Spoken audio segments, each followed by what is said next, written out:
Hello and welcome to News from the State, where we bring you reports on key developments across Nigeria's 36 states. Let's begin in Borno State, where the government says it's stepping up efforts to empower more youths as part of its post-insurgency recovery agenda. Commissioner for Youth Empowerment, Sports, Development and Poverty Alleviation, Saina Buba, disclosed this while speaking to journalists in Maiduguri, the Borno State capital. Senior reporter Jessica Fida has the story. More than a decade-long insurgency left Borno with a heavy burden. Displaced communities, broken livelihoods, and a generation of youths without opportunities. Now, as the state recovers, government says youth empowerment is more than welfare. It is a frontline tool for peace building.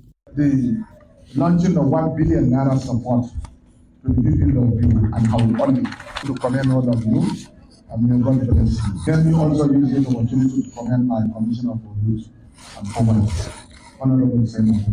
From vocational training to the distribution of startup kits, cash support and entrepreneurial equipment, the Ministry of Youth Empowerment, Sports Development and Poverty Alleviation says thousands of young men and women have already benefited across the states.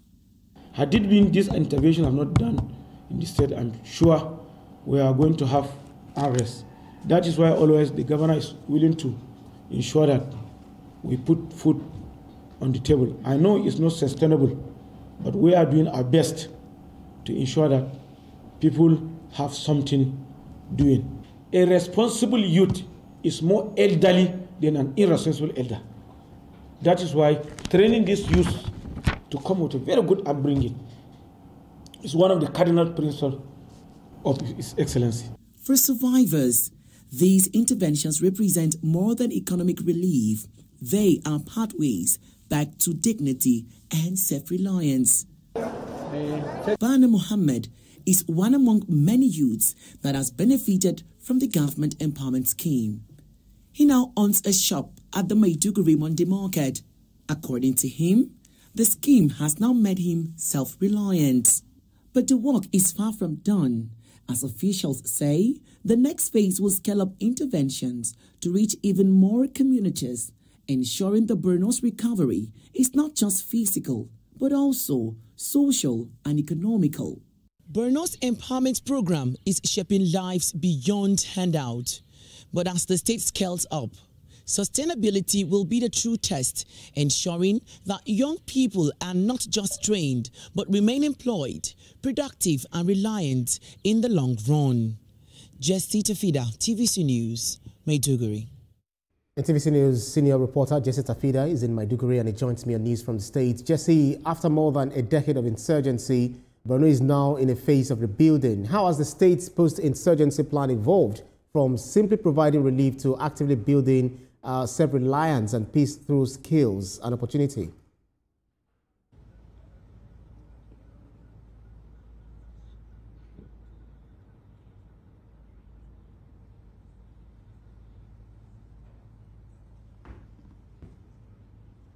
All right, Jesse, can you hear me?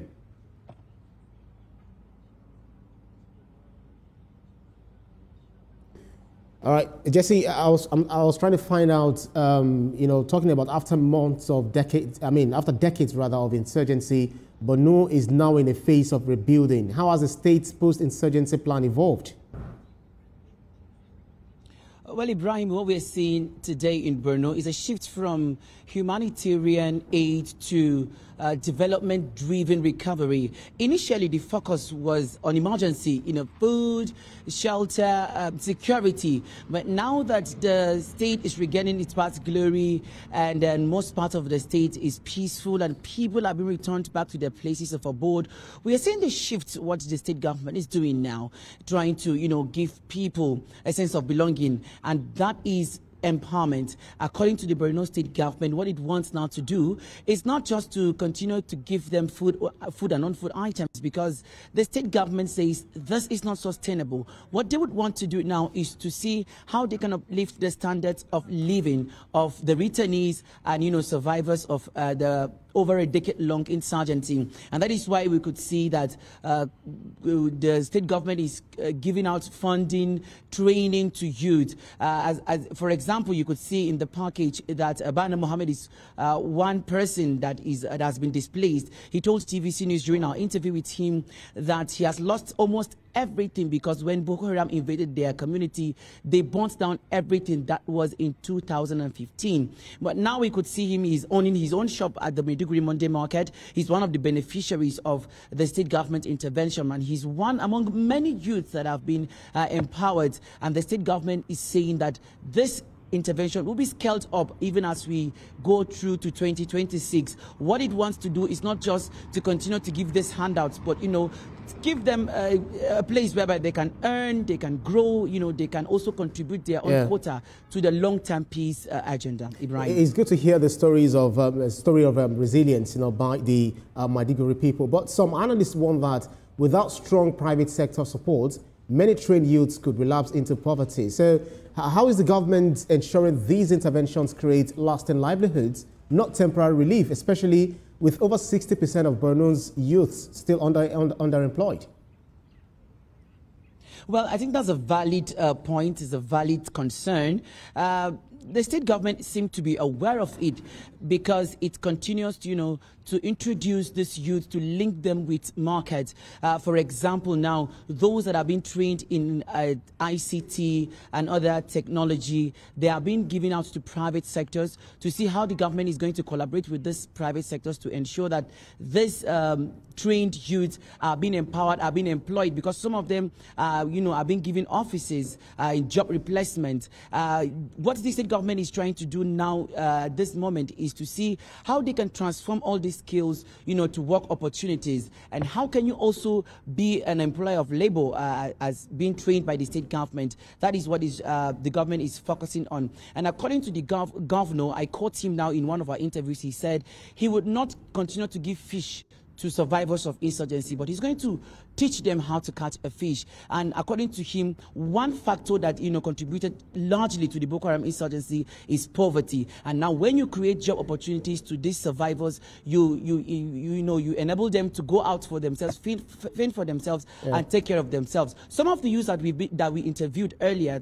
they said that some of them are the caregivers of their families. They continue to cater the needs of their families, and others are sponsoring themselves to further their education. Ibrahim.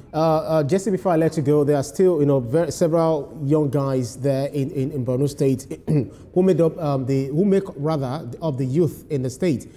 Is the government picking them randomly to train them, or are they being registered before they get trained? According to the Commissioner for Youth Empowerment, Sports and Poverty Alleviation, these youths are having groups. Now, when you go to a community, there are associations, there are clubs. That is how these governments are going through, you know, to support them. They take data from all the local communities. How many youths have been here? How many graduates are here? How many unemployed youths are here that have not been in school? So that they would categorize this youth on how best to support them. Ibrahim. TVC News senior reporter Jesse Tafida, thank you.